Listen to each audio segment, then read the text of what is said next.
C'est le plus vaste océan de la planète et sans doute le plus spectaculaire.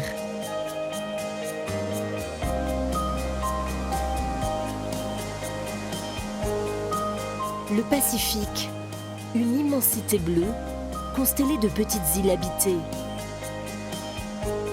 38 millions de personnes vivent en Océanie. Mais depuis plusieurs années déjà, leurs îles paradisiaques sont confrontées à des événements climatiques de plus en plus violents.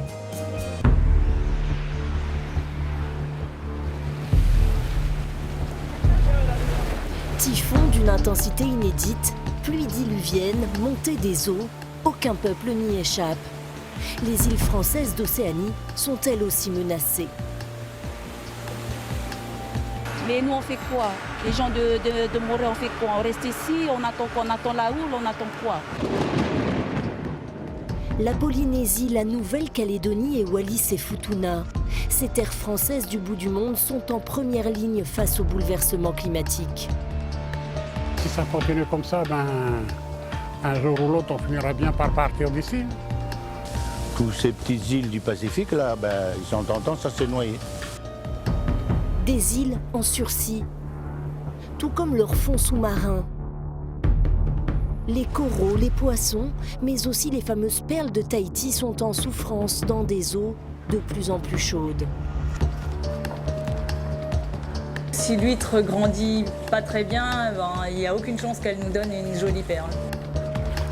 On a eu une saison chaude où l'eau a été plus élevée que la normale. On en a trouvé qui était vraiment extrêmement blanchie. Leur océan n'a plus grand-chose de Pacifique. Dernière catastrophe en date dans cette région, le cyclone Pam qui a ravagé le Vanuatu.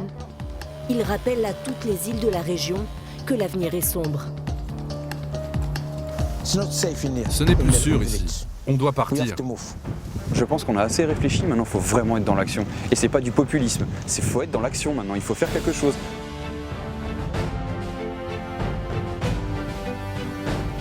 Agir, car cette situation est due aux hommes et à leurs émissions toujours plus importantes de gaz à effet de serre, responsables du réchauffement climatique. En Nouvelle-Calédonie, où l'industrie du nickel rejette énormément de CO2, on développe la recherche sur les microalgues, capables d'absorber les gaz à effet de serre. Il y a plus d'un tiers du CO2 qui a été émis par les activités humaines depuis la révolution industrielle, qui a été capté par l'océan. En attendant que les émissions de CO2 diminuent, à Wallis, on mise sur une agriculture mieux adaptée aux nouvelles conditions climatiques. On coupe la tubercule là et on replante ça. C'est les jardins d'Éden. En Polynésie française, on cherche à préserver la biodiversité marine malgré le réchauffement des eaux. De la recherche génétique sur les huîtres perlières à la nurserie de corail par électrolyse, les Polynésiens se mobilisent.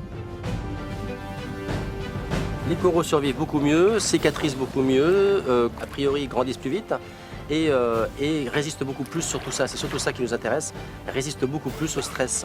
Dans les îles françaises du Pacifique, les habitants ne baissent pas les bras face à l'urgence climatique.